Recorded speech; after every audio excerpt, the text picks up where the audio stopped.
कुछ जानवर खड़े आपस में कुछ बातें कर रहे थे। तभी उन्हें जोर जोर से धप धप की आवाज सुनाई देती है।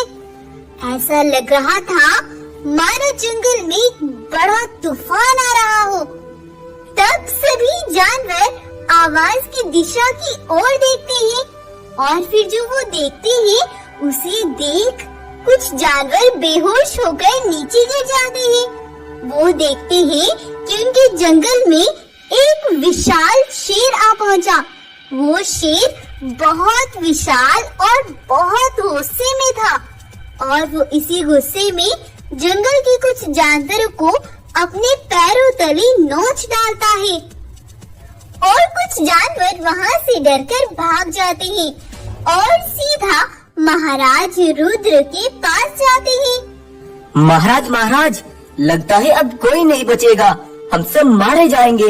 वो अब किसी को नहीं छोड़ेगा। महाराज, ये तुम क्या बोले जा रहे हो? मुझे कुछ बताओगे भी? महाराज, कहीं से हमारे जंगल में एक विशाल शेर घुस आया है और उसने गुस्से में कुछ जानवरों को मार भी डाला है। महाराज, तुम जाकर चील को खबर करो कि सभी जानवरों को वे खुफिया सुरंग के अंदर ले जाए।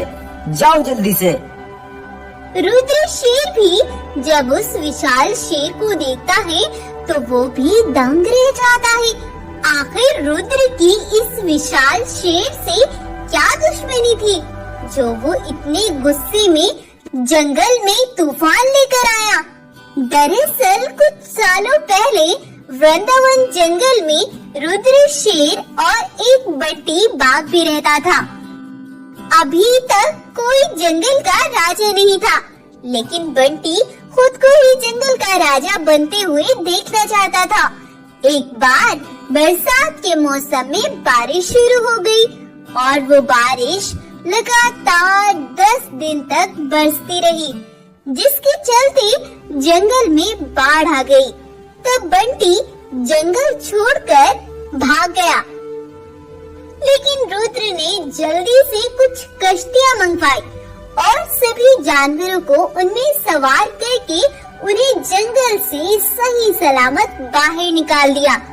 यह देख सभी जानवर रुद्र को बहुत दुआएं देते रहे और वो सब सुंदरवन जंगल में पहुंचकर रुद्र शेर को ही जंगल का राजा बना देते हैं।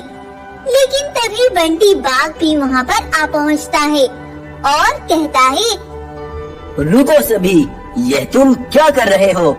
तुम रुद्र को जंगल का राजा नहीं बना सकते। तुम्हारे साथ में रुद्र से पहले रहता हूँ, तो मैं ही जंगल का राजा बनूंगा। मुसीबत में छोड़कर भागने वाला बुज़दिल होता है, जैसे कि तुम हो। तुम मुसीबत में हमें छोड़कर भाग गए थे, लेकिन रुद्र शेर ने अपने साथ साथ हमारी भी जान बचाई और प्रजा की रक्षा करने वाला ही एक राजा होता है। तुम हमारे जंगल में रहने की काबिल नहीं हो। तब सभी जानवर बंटी को जंगल से निकाल देते हैं और बंटी गुस्से से वहाँ से चल देता है। जंगल का राजा मैं ही बनता, लेकिन ये रुद्र मेरे रास्ते का कांटा बनकर खड़ा हो गया। अब मैं इस रुद्र और इसकी प्रजा को चैन से जीने नहीं दूंगा। तब बंटी बाघ चलता चलता किसी दूसरे जंगल में चला जाता है। तभी वहाँ पर उसे वही विशाल शेर दिखाई देता है। उसे देख बंटी दंग रह जाता है। अरे बाप रे, इतना बड़ा शेर! ये तो बहुत ताकतवर होगा। मुझे किसी भी तरह करके इसे रुद्र के खिलाफ भड़काना होगा।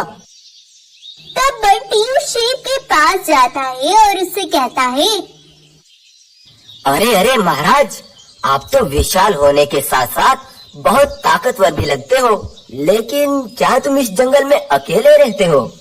नहीं, मैं इस जंगल में अपनी बेटी के साथ रहता हूँ। वो अभी बहुत छोटी है। जब से उसकी माँ ये दुनिया छोड़कर गई है, वे बहुत उदास है। तुम चिंता मत करो दोस्त, आज से मैं तुम्हारी बेटी को खुश रखने की कोशिश करूँगा। बंटी विशाल शेर से धीरे धीरे दोस्ती बना लेता है और उसकी बेटी को भी कहानियाँ सुना सुना कर खुश रखता है। विशाल शेर भी यह देख बड़ा खुश था। एक बार विशाल शेर भोजन की तलाश में गया हुआ था, तो मौका पाकर बंटी उसकी बेटी को जान से मार डालता है और उसको मारकर रोने का ड्रामा करने लगता है। तब विशाल शेर वापस लौटता है तो अपनी बेटी को देख वो बहुत परेशान हो जाता है। बंटी, ये सब किसने किया है? मेरी बेटी को किसने मार डाला? बताओ मुझे। दोस्त, सुंदरवन जंगल का राजा तुम्हारी बेटी का शिकार करने आया था। मैंने इसे बचाने की बहुत कोशिश की थी, लेकिन मैं बचा ना पाया। यह सुनकर विशाल शेर गुस्से से आग बबूला हो जाता है। मैं उस रुद्र शेर के जंगल को बर्बाद कर दूंगा, नहीं छोड़ूंगा मैं इसको। तो ये सब उस बंटी ने रुद्र के सामने एक बड़ी मुसीबत खड़ी कर दी। तब रुद्र शेर सभी जानवरों को सुरक्षित स्थान पर पहुंचाकर खुद भी छिप जाता है। रात के समय रुद्र के पास एक सोने का घोड़ा उतरता है और रुद्र से कहता है, सुनो रुद्र, मैं जानता हूँ कि तुम क्यों परेशान हो, और मैं ये भी जानता हूँ कि इस सबके पीछे किसका हाथ है। सोने का घोड़ा रुद्र को सब कुछ बताता है और फिर उसके बाद वो दोनों उस विशाल शेर के पास जाते हैं। सुनो शेर भाई, मैं जानता हूँ कि तुम्हारे बेटे को किसने मारा है। हाँ, ये तो मैं भी जानता हूँ कि मेरे बेटे को तुमने मारा है। नहीं शेर भाई, तुम्हारी बेटी को मैंने नहीं, तुम्हारे दोस्त उस बंटी बाघ ने ही मारा है। तब वो सोने का घोड़ा उस विशाल शेर को कुछ शक्तियाँ देता है और कहता है, सुनो भाई, तुम्हारी बेटे की मौत का कातिल जो भी है वो तुम्हें सब दिख जाएगा, बस तुम अपनी आंखें बंद करो। तब वो विशाल शेर अपनी आंखें बंद कर लेता है और वो उसे सब दिख जाता है जो बंटी बाघ ने उसकी प्यारी बेटी के साथ किया था। और ये सब देखकर विशाल शेर को उस बंटी पर बड़ा गुस्सा आता है। तब वो रुद्र शेर से कहता है, सुनो रुद्र शेर, मैंने गुस्से में आकर तुम्हारा बहुत नुकसान किया है, मुझे माफ कर दो, लेकिन अब उस बंटी बाघ का अंजाम अच्छा नहीं होगा। तब विशाल शेर गुस्से की आग में बंटी बाघ पर जाकर जोरदार वार करके उसे जान से मार डालता है और उसका वहीं पर अंत कर देता है।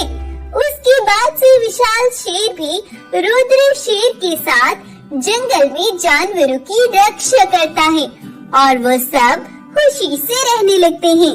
और यहीं पर इस कहानी का अंत हो जाता है। तो आपको आज की हमारी कहानी कैसी लगी?